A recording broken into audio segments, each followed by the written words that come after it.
Oke, Assalamualaikum warahmatullahi wabarakatuh. Waalaikumsalam warahmatullahi wabarakatuh. Oke, jadi hari ini kita hanya review soal saja ya, karena untuk materi sistem pernafasan itu sudah tuntas. Nah, di mana ada 3 materi utama yang kita bahas kemarin. Yang pertama itu tentang struktur dan fungsi organ pernafasan. Yang kedua, mekanisme pernafasan. Yang ketiga adalah kelainan dan teknologi yang berhubungan dengan sistem pernafasan.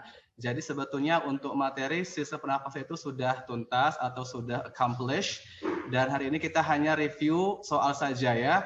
Nah, kemudian untuk soal ulang harian atau formatif itu sudah saya upload ke Psikologi, nanti bisa kamu kerjakan.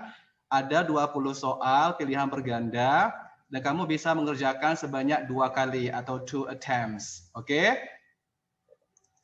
Nah, jadi sebelumnya saya akan screen share ya review soal untuk sistem pernafasan pada manusia ya.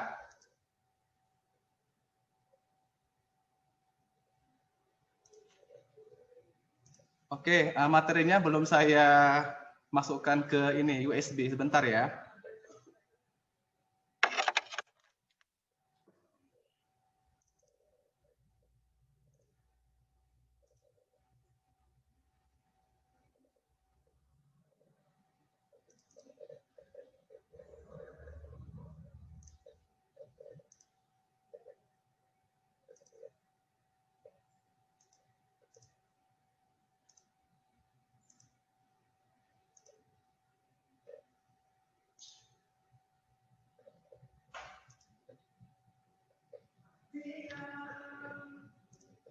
Oke, apakah bisa melihat slide PPT-nya? Bisa, Sir. Bisa ya? Bisa, Sir. Oke, good job. Nah, jadi langsung saja kita akan membahas soal-soal yang berkaitan dengan materi sistem pernafasan pada manusia. Ya, di mana di sini untuk peta konsepnya sudah jelas ya. Kita membahas tentang organ, kemudian fungsinya, mekanismenya. Nah, di sini ada pernafasan dada dan pernafasan perut, serta ada kelainan atau penyakit, serta teknologi yang mampu mengatasi penyakit pada sistem pernafasan manusia ya. Nah, kemudian untuk materi ini itu ada di KD 3.8 sistem pernafasan. Nah, di sini ada beberapa soal yang bisa kita bahas bersama-sama. Nah, ini sekaligus untuk kuis ya. Jadi, selain kita mereview atau mengulas soal-soal materi pernafasan, nah kamu juga bisa ikutan untuk menjawab. Bagi siswa yang bisa menjawab, akan saya kasih nilai kuis ya. Oke, nah yang pertama langsung saja kita masuk ke soal nomor 1. Ini berkaitan dengan materi struktur dan fungsi organ pernafasan pada manusia ya. Oke, nomor 1 langsung saja. Pada manusia, urutan saluran pernafasan dari luar ke dalam adalah, apa jawabannya? Bisa menjawab silakan. B, Sir. Apa jawabannya? B, Sir. Siska, kenapa kamu jawab B? Sir. Daeng, apa jawabannya? C. C. Bagus. Kenapa kamu jawab C?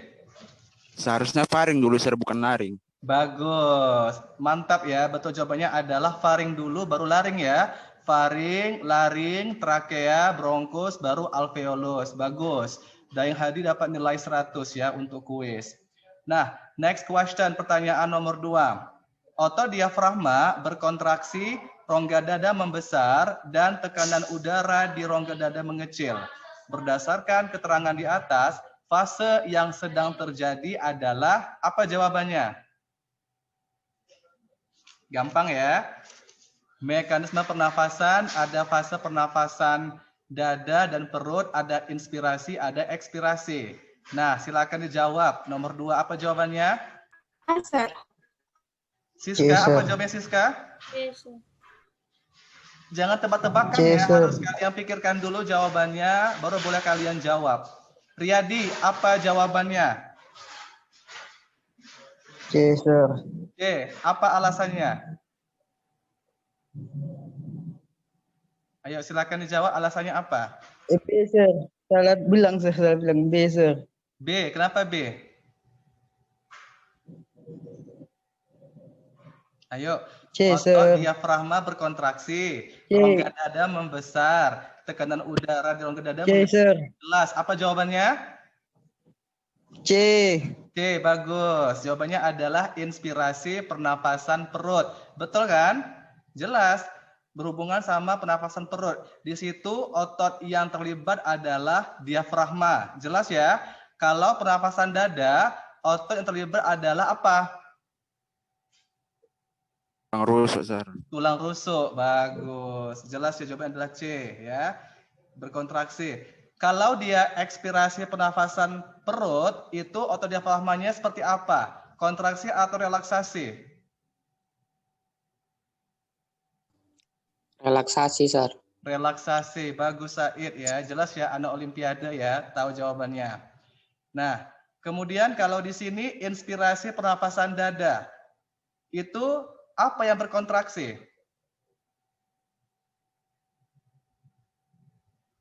Kita Otot bahas nih rusuk, ya. sir. Tulang rusuk yang berkontraksi. Bagus. Kalau ekspirasi pernafasan dada, ototnya ngapain? Relaksasi atau mengkerut. Relaksasi Sir. atau mengkerut. Bagus ya. Berarti Daeng, Anissa, Said, sama Riyadi ini sangat aktif ya. Maksudnya dia bisa menjawab pertanyaan dari saya gitu ya. Oke, langsung saja nomor 3. Kontraksi otot antar rusuk pada proses pernafasan manusia menyebabkan apa jawabannya? A, sir. A. Kenapa jawabannya A, Anissa? Karena biasanya inspirasi dada itu otot tulang rusuknya terangkat, ototnya itu kontraksi, terus tulang-tulang rusuknya itu terangkat dan rongga dadanya membesar. Begitu, sir. Bagus. Good job. Jawabannya adalah A ya. Kontraksi otot antar rusuk pada proses pernafasan manusia menyebabkan A. Tulang-tulang rusuk terangkat, rongga dada membesar, dan terjadi inspirasi. Kalau inspirasi itu yang masuk oksigen atau yang masuk itu oksigen atau karbon dioksida?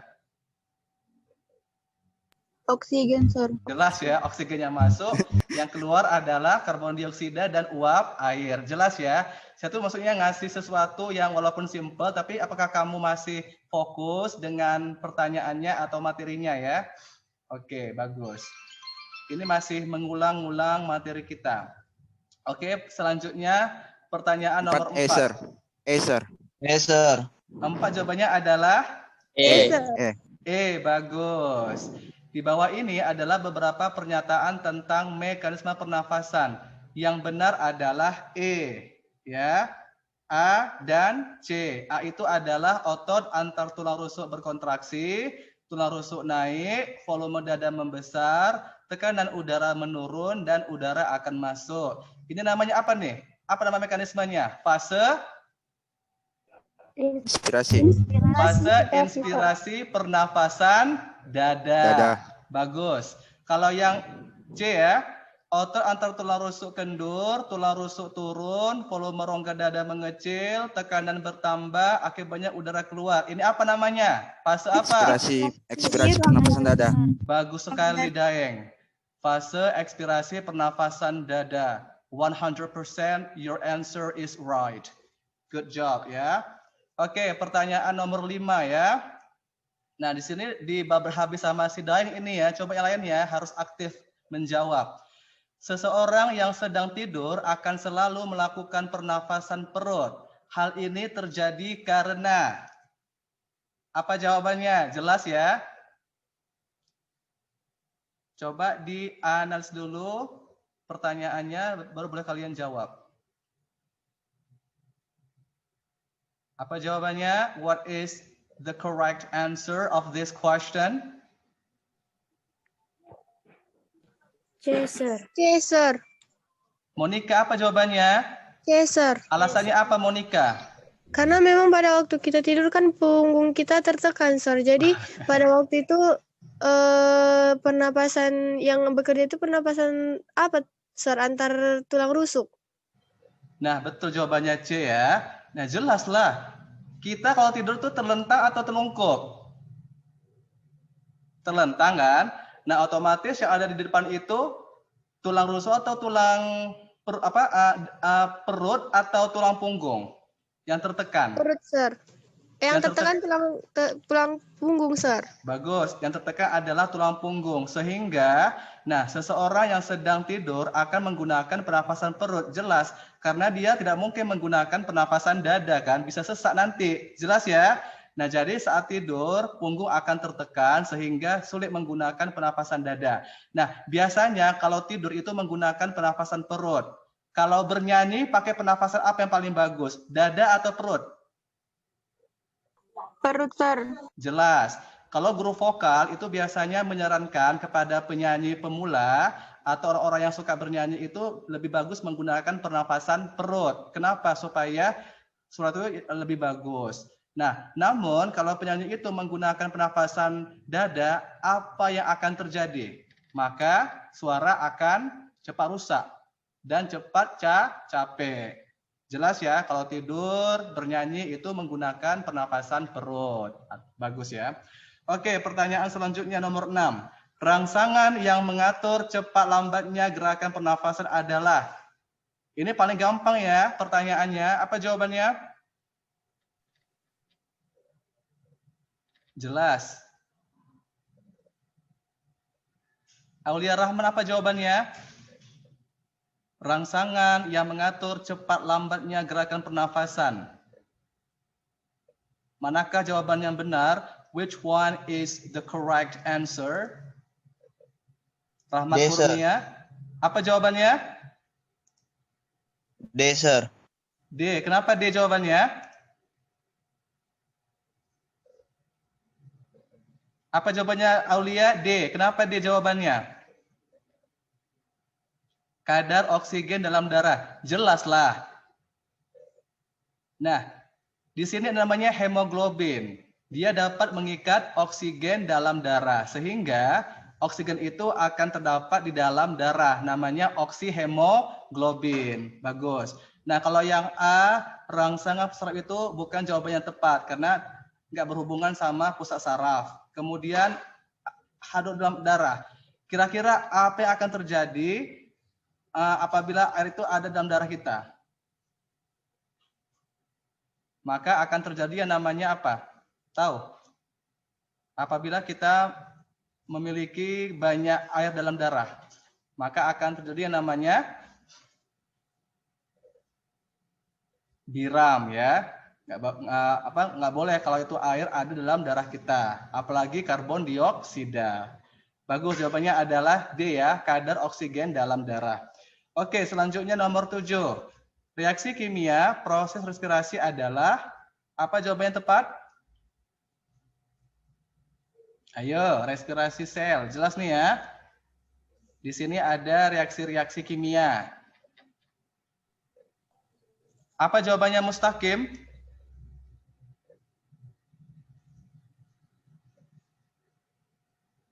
Ayo, yang lain? Said, Cindy, Rahmat Kurnia, Siska, Srinola, Jasmine. Nah, ini Jasmine anak kimia ya. Coba Jasmine, apa jawabannya Jas? Ekonomi dia, Sir. Oh, dia ekonomi, bukan kimia ya. Oke, saya salah. Ayo, apa jawabannya Mustaqim? C, Sir. E. Kenapa E jawabannya? C, Sir. C. Betul, Said jawabannya adalah C. C6H12O6 ditambah 6O2 menghasilkan 6CO2 ditambah 6H2O ditambah energi. Nah, apa itu C6H12O6? Glukosa. Glukosa, bagus. Maka glukosa ditambah air, ditambah oksigen, maka akan menghasilkan karbon dioksida dan uap air ditambah energi. Atau ATP ya. ATP, Sir. Bagus, ATP, adenosin Fosfat. fosfat, bagus. Good job. Pertanyaan nomor 8. Ya, ini berhubungan dengan mekanisme pernafasan ya. Kapasitas residu fungsional adalah, nah ini lebih ke pengertian atau definisi dasar. Apa jawabannya? Kapasitas residu fungsional. B, sir. Apa Unisari? B, sir. B. Penjumlahan antara volume cadangan ekspirasi dengan volume residu. Kenapa kamu memilih jawaban itu? Itu pengertian dari residu fungsional, sir. Apakah benar jawaban si Uni? Masih keliru ya, masih salah. Coba yang lain jawab. Apa jawabannya benar? Kapasitas residu fungsional? Jawabannya adalah C. Penjumlahan antara volume tidal dengan volume cadangan inspirasi. Bagus. Nah, di sini ada volume tidal. Apa itu volume tidal? Ada yang masih tahu? Pengertian tentang volume tidal ini ada di materi mekanisme pernafasan. Volume tidal adalah udara yang masuk dan keluar paru-paru pada saat pernafasan biasa. Normal. Bagus, Monica. Pada saat pernafasan biasa atau normal. Nah, Resmi nih, Sir. kalau volume cadangan inspirasi, apa pengertiannya? Udara yang masih dapat dimasukkan ke dalam paru-paru secara maksimal setelah melakukan proses inspirasi secara normal. Bagus. Nah, selanjutnya ini paling gampang ya, materi tentang organ pernafasan. Selaput Yes, sir. pembungkus paru-paru disebut dengan Pleura, sir. bagus. Daeng, Cindy, Anissa, betul jawabannya adalah pleura. Oke, apa itu perikardium? Ya, kita membahas tentang organ-organ nih ya. Ini sebetulnya berhubungan sama organ-organ pada sistem yang lain, bukan pernafasan ya. Jantung sedekat jantung. Bagus. Kalau perikardium itu adalah selaput pembungkus jantung. Itu berhubungan sama sistem apa? Sistem peredaran Sirkulasi. bagus, sirkulasi atau peredaran darah ya. Good job. Nah, kalau diafragma itu tahu semua ya. Apa itu diafragma? Dekat antara rongga dada yang proses menarik dan mengeluarkan napas. Bagus, good job. Diafragma itu terletak di bawah rongga dada yang memisahkan antara jantung dan paru-paru dengan organ perut. Berarti itu artinya memisahkan antara dada dan perut ya. Bagus. Kalau meninges tahu? Selaput tipis yang untuk melindungi otak dan saraf tulang belakang. Bagus Said. Meninges itu adalah selaput otak atau lapisan atau membran tipis yang berfungsi menutupi dan melindungi otak dan saraf tulang belakang. Nama penyakitnya apa? Meningitis. Bagus, meningitis yang pernah dialami oleh siapa? Artis yang pernah meninggal gara-gara meningitis.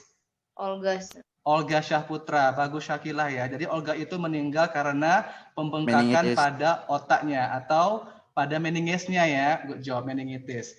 Yang terakhir membran basal. Apa itu membran basal? Apa arti basal? Di bagian apa basal? Jelas ya. Base, bagian atas, tengah atau bawah? Tahu? Basal, base itu ada di bagian dasar Bawah, atau di bagian bawah. Bawah. Bagus. Jadi membran basal itu adalah membran atau lapisan yang terdapat di bawah epitel yang sering mengalami gesekan seperti misalnya pada epidermis kulit. Bagus ya. Nah, terakhir. Ini juga berhubungan dengan organ dan fungsinya. Bulu hidung memiliki fungsi. Sebetulnya apakah betul bulu hidung? Rambut hidung, Sir. Rambut hidung. hidung, Sir. Bagus. Yang betul adalah rambut, bukan bulu. Jadi misalnya bulu hidung salah, namanya rambut hidung. Atau bulu kaki salah, harusnya rambut kaki. Nah, karena rambut itu adalah termasuk apa? Sistem integumen ya, rambut. Kalau bulu itu terdapat pada apes ya. Tapi kalau pada mamalia itu namanya adalah rambut. Bagus. Rambut hidung memiliki fungsi yang penting dalam sistem pernafasan manusia. Di bawah ini merupakan fungsi rambut hidung, kecuali apa C, jawabannya? Sir. C, Sir. C. C, jelas ya, C. Mengatur potensial hidrogen Di- udara yang dihirup. Jadi tidak ada hubungannya dengan hidrogen ya, atau H2. Bagus. Nah, terakhir adalah pertanyaan yang berhubungan dengan penyakit. Nah, apabila seseorang mengalami kerusakan pada epiglotisnya, apa yang terjadi? Apakah mengalami hipoksia, asma, sternutatory reflex, bronkitis, atau pneumonia? Apa jawabannya? What is Hipoksia, Sir. correct answer? Hipoksia. Apa itu hipoksia, Said? Ayo jelas. Epiglotis itu terdapat di organ apa? Faring, laring, bronkus, bronkiolus, atau alveolus? Epiglotis terdapat di Faring, Sir. faring. Apa fungsinya, Jasmine? Sebagai persimpangan antara saluran pernapasan sama pencernaan. Bagus, persimpangan antara saluran pernafasan dan pencernaan. Kalau kita lagi makan atau minum, epiglotis ngapain? Ayo. Menutup, Sir. Kalau kita lagi makan atau minum, maka epiglotis akan menutup sehingga dia akan masuk ke dalam kerongkongan, ya kan? Atau saluran pencernaan. Namun kalau misalnya pas kita lagi makan, tiba-tiba itu makanannya masuk ke dalam rongga pernafasan, maka epiglotis akan Ke trakea. akan terbuka, ya kan? Jadi makanya kalau kita lagi makan atau minum, usahakan kita jangan bersuara atau berbicara karena takut nanti makanan bisa masuk ke dalam saluran pernafasan. Itu akan membuat kita menjadi tersedak atau bersin. Nah, di antara pilihan ini, manakah jawaban yang tepat yang berhubungan sama gangguan pada epiglotis? C, Sir. Jawabannya adalah apa, Dayeng Hadi? C, Sir. A, Sir. Jawabannya adalah C. C ya. Orang Refleks. tersebut akan mengalami sternutatory reflex. Sternutatory dari kata sternum. Apa itu sternum? Dada, ya kan? Nah, di sini ada pengertiannya ya. Sternutatory reflex adalah suatu refleks yang membuat seseorang bersin. Ya, bersin merupakan suatu kegiatan yang positif karena memiliki fungsi membersihkan faring atau rongga antara hidung, mulut, dan tenggorokan. Nah, jadi kalau ada gangguan pada epiglotis, maka seseorang akan mengalami sternutatory reflex atau bersin. Nah, di sini ada istilah hipoksia. Apa itu hipoksia? Hipoksia, hipo sama oksigen. Itu bagaimana oksigennya? Bagaimana kadarnya? Rendah, Sir. Kurang Karena lebih hipo. ada sampai jaringan, Sir. Bagaimana? Tinggi hiper. Bagaimana? Kadar oksigennya rendah. Bagus sekali, Daeng. Kadar oksigennya rendah. Kalau hiper itu berarti dia Tinggi. tinggi atau naik. Bagus ya. Nah, hipoksia adalah kondisi atau keadaan rendahnya kadar oksigen di sel atau jaringan. Akibatnya, sel dan jaringan yang ada di seluruh bagian tubuh tidak dapat berfungsi secara normal. Bagus. Nah, kalau asma udah tahu semua lah ya. Asma udah tahu semua gangguan pada rongga pernafasan yang diakibatkan oleh kontraksi outer polos pada trakea serta mengakibatkan penderita susah untuk bernafas. Kalau bronkitis apa itu? Jelas ya bronkitis. Bronkiolus, Sir. Hah? Bronkus. Bronkus. Bronkus. Bronkus. Radang pada bronkus. Bronkus itu apa? Cabang dari apa bronkus? Cabang dari trakea. Bagus Syakila. Bronkus itu adalah cabang dari trakea atau batang tenggorokan, ya. Nah, bronkus itu bercabang-cabang lagi. Namanya adalah Bronkiolus dan alveolus. bronkiolus. Bagus. Jadi bronkitis adalah radang atau inflamasi pada bronkus atau cabang trakea. di mana penyakit ini disebabkan oleh infeksi kuman, bakteri, atau virus, kemudian asap rokok, kemudian debu, dan juga karena polutan atau zat pencemar udara, ya kan? Oke, terakhir pneumonia. Apa itu pneumonia? Pneumonia. Peradangan pada bagian apa? Alveolus. Apa, Jasmine? Paru-paru. Pada paru-paru. Tepatnya di bagian mana? Alveolus. Bagus, Jasmine, di bagian alveolus. Nah, jadi pneumonia adalah peradangan paru-paru di mana alveolus biasanya terinfeksi oleh cairan atau eritrosit yang berlebihan. Nah, apa penyebabnya? Bakteri Streptococcus, Diplococcus pneumonia, atau Mycoplasma pneumonia. Oke, nah bagus sekali ya. Nah, kita sudah mereview soal-soal pada materi sistem pernafasan pada manusia. Mudah-mudahan nanti kalian bisa menjawab semua pertanyaan yang ada di ulangan harian atau ujian formatif untuk sistem pernafasan pada manusia. Nah, nanti untuk praktikum pernafasan nanti akan saya kasih tahu apa saja materinya. Nah, kamu bisa mengerjakannya di rumah. So you can practice at home, ya, independently because it's very simple. You can do it at your home, oke? Nah, sebelum kita tutup, apakah ada pertanyaan lebih lanjut tentang review soal pada hari ini?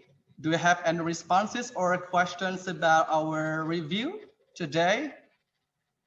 Jelas ya? Jelas, Sir. Jelas, bagus. Nah, di sini Jelas, Sir. aktif adalah Daeng, Monica, Unisari, Jasmine, Anissa, Syakila. Nah, sama Said ya. Mudah-mudahan nanti untuk ke depan Srinola Adelia, Miranda, ya kan? Itu mudah-mudahan kalian jangan hanya nampang saja di Zoom, tapi juga ada interaksi ya, ada pertanyaan, ada jawaban dari kalian. Kenapa? Karena semakin kalian aktif menjawab atau bertanya, maka saya akan memberikan nilai yang terbaik untuk ujian nanti ya. Kenapa? Karena di sini walaupun kita tidak tetap muka, tapi saya pengen tahu bagaimana interaksi kalian terhadap pelajaran kita pada hari ini. Oke ya? Nah, Oke, itu Sir. saja yang bisa saya sampaikan. Nah, untuk pertemuan minggu depan kita akan masuk ke materi sistem ekskresi pada manusia. Oke, sistem ekskresi pada manusia atau sistem pengeluaran. Nah, kalau ekskresi itu berbeda dengan defekasi ya. Nanti kita akan bedakan antara sistem ekskresi dengan defekasi. Oke, itu saja dari saya ya, nanti akan dilanjutkan oleh Pak Nasihin, guru bahasa Inggris. Oke. Nah, untuk soal-soal di ulangan harian bisa kamu kerjakan sekarang ya, atau kalau memang lagi nggak ada kuota, kamu kerjakan anytime atau kapan-kapan pun boleh ya. Dikasih batas waktu, Sir. Dikasih batas waktu 2 kali atau 2 attempts, 2 kali percobaan. Kalau sekali nggak tuntas, ya kamu coba lagi. Oke, KKM untuk kelas 11 adalah 72 ya. Nah, kalau bisa kamu kerjakan, berarti 8 soal baru tuntas, ya kan? 80. 80 Sewaktu nilainya. pengumpulan maksudnya, Sir. Oh, pengumpulannya, iya terserah kapan-kapan pun. Tapi jangan lama-lama ya, karena nanti mau saya langsung input ke DKN gitu ya. Oke? Oke, Sir. Oke, bagus. Oke, Sir. Oke ya. Nah, selesai.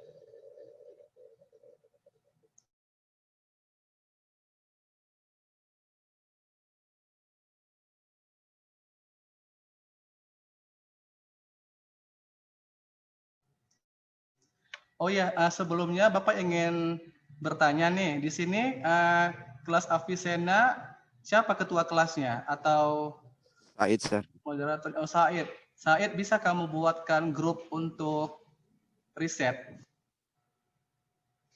Jadi kamu kumpulkan semua WA siswa kelas Avicenna, nanti saya yang kamu masukkan sebagai kadifnya. Bisa? Bisa nggak Said? Atau Dayang bisa? Bisa, Sir. Oh, bisa ya. Nanti saya tunggu ya. Kalau bisa hari ini sudah tergabung saya di grup Avicenna. Kenapa? Nanti kalau untuk informasi riset itu bisa saya sampaikan langsung ke kalian. Takutnya kalau saya nanti kalau saya nanti menge-share informasi ini ke wali kelas, takutnya nggak nyampe gitu ya. Jadi nanti kalau bisa saya dimasukkan ke grup Avicenna gitu. Kemudian Syakila, kamu kelas berapa? Avenzor, Sir. Avenzor. Syakila, bisa kamu minta tolong sama ketua kelas untuk memasukkan saya ke grup khusus untuk riset? Oh iya, Sir. Bisa ya. Kalau Iya, Averus, siapa perwakilan di sini? Saya, Sir. Siapa itu? Monica? Uni, Sir.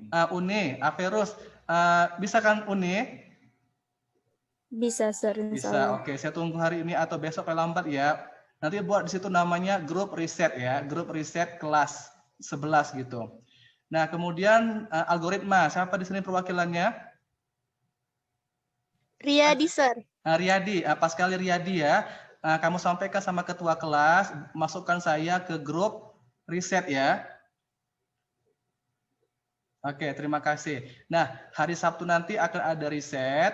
Yang maju untuk sempro adalah Daeng dengan siapa satu lagi ya, lupa saya, perempuan. Dea. Bukan Dea, dia belum selesai PPT-nya. Miranda Putri ya. Oke, Miranda sama Daeng hari Sabtu akan sempro 2 orang saja. Nah, bagi yang belum sempro cepat, saya tunggu sampai bulan Maret ya. Oke, masih ada waktu untuk mengerjakan proposalnya, kamu bimbingan. Kalau pembimbingnya tidak ada atau udah resign, kamu bisa konsultasi ke saya. Saya yang akan menghandle. Contohnya seperti si Daeng. Daeng pembimbingnya udah nggak ada dua-duanya kan. Nah, jadi saya yang akan menghandle pembimbing yang sudah resign. Oke ya? Oke, itu sajalah dari saya. Terima kasih.